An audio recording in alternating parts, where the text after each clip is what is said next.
friends. I'm going to talk a little bit about this worksheet. It's a mindfulness feeling card. You don't have to cut them out. If you want to work on cutting with your kids, you can cut them out, but you can also have them in the pages.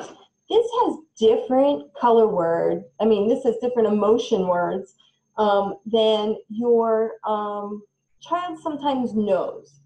And the point I wanted to make with this video was that sometimes the best way to show feelings is to model them when they are doing things. Kids think it's only happy, sad, and scared, and sometimes tired, but they can't necessarily always represent what these other feelings are. And by modeling it for your kids, when you're happy or when you're really working hard, you can give opportunities to show them what the different emotions are.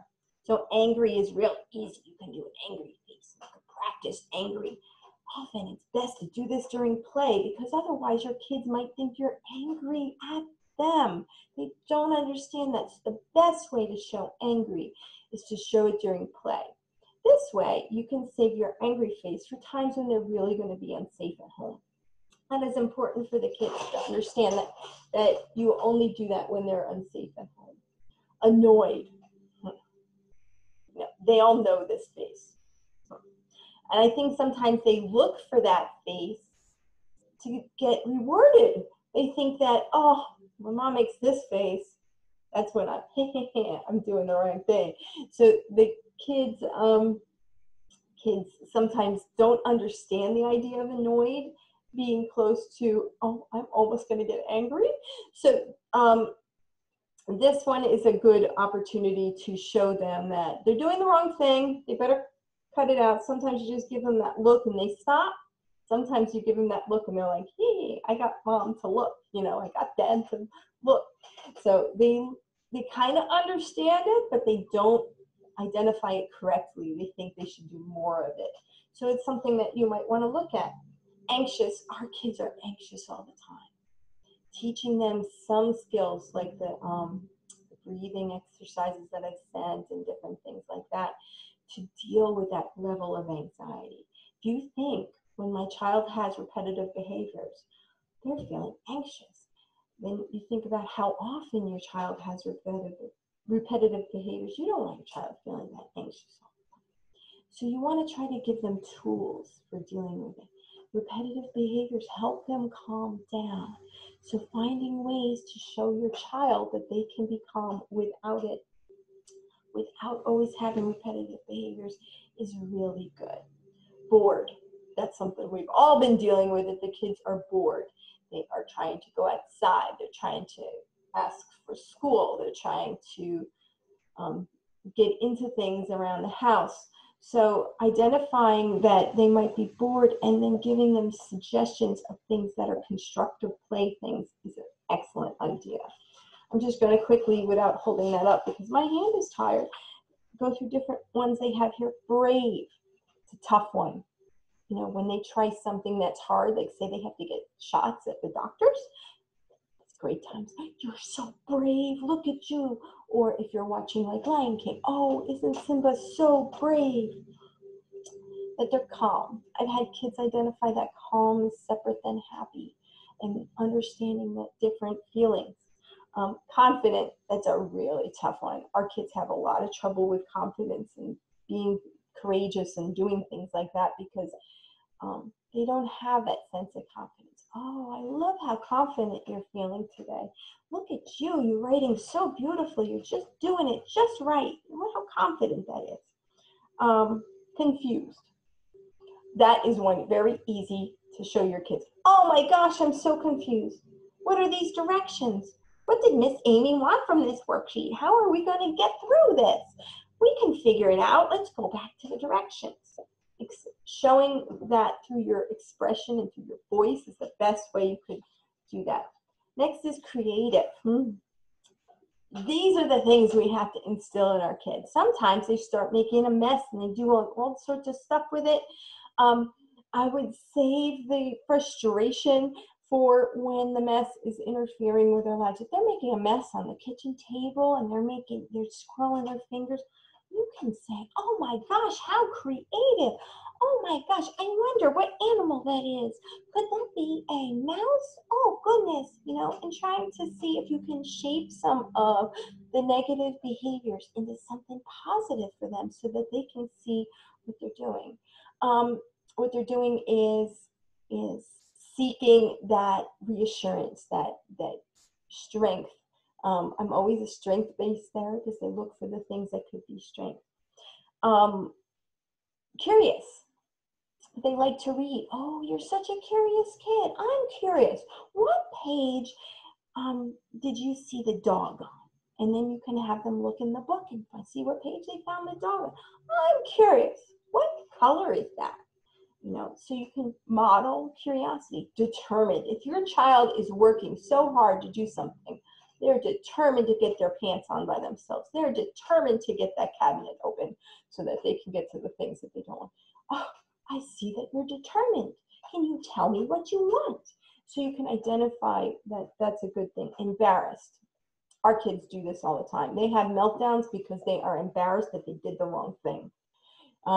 As our kids starting getting some confidence in what they do, it's very easy to have them be embarrassed. So it's best if they do something wrong to go, oh no, what happened here?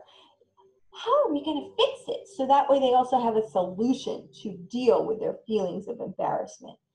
Oh, and you can say, oh my gosh, I'm so embarrassed. You can model it. I put my coat on wrong. Oh no, I put my coat on wrong. I have it upside down. I am so embarrassed, but I can fix it. So always show your child the solution that you can do. Next is excited. That one's really easy. You can always model, and when your kids get excited. One thing I want to point out is often our kids will flap their arms or jump up and down when they're excited, and parents often see this as a bad thing. You need to identify that that is your child's happy movement, and that's what they do when they're happy. I have a lot of kids who also scream a little bit, but you can tell the difference between their happy scream and their sad scream. It's one thing that's hard for me to sometimes identify with your kids on the video, so sometimes I'll ask you, is that a happy? So that if they're excited about stuff, that they're showing it. Focused. If your child is working so hard and they're actually really paying attention and they're looking at what they're supposed to do, you would say, I love how focused you are. Look at that determination. You're looking at your coloring, and point out all the aspects of what they're doing that shows you that they are focused. Frustrated. That one's an easy one. Kids get frustrated easily. Oh, I'm so sorry you're frustrated. Let's see what we can do to calm down, and let's see how we can fix this problem. So identifying that feeling for your child when they're frustrated. I'm so frustrated. I've had kids often learn that word very fast because I think a lot of our kids, when things don't go right, they really go right to that level of frustration. So if you talk it through with them. The next one's gloomy, which is kind of like when someone's sad. I would probably use the word sad instead of gloomy. On my paper it says gloomy, but you could say, oh, you look a little sad. What can we do? What would make it better? And you can try to talk through it. And I'm not going to go through all these because I could be doing this forever. Grumpy. Again, if you're grumpy, you can try to make it be a fun, playful thing. You can identify when your child seems like they're feeling a little grumpy that day. You can say, oh, you look like you're a little grumpy today. But a lot of those negative behaviors you want to show in a playful way. So maybe if you have dolls and you're playing with dolls or something, or you have stuffed animals, he's grumpy today. He does not want to play. What is he going to do instead? He's going to take a nap, or something like that. So you're not necessarily showing it. The next one is grateful. That's when you give hugs. I am so thankful for you. I think it's a hard one since we've been in isolation to do that, because we don't get as many hugs from different people, and we won't when we go back to school. So it's important to show, like maybe not touching ways. Like, oh, I'm so happy. You make me feel so grateful that you're my student. Without happy, we've done happy. a lot. Hopeful. Hopeful is like when you're can't wait for something to happen. I'm hopeful that school will open in September and I can see my students again. Hurt's a really important one. I encourage you to look at the end of my video of the body parts that really identifies all those different things that hurt, that can hurt.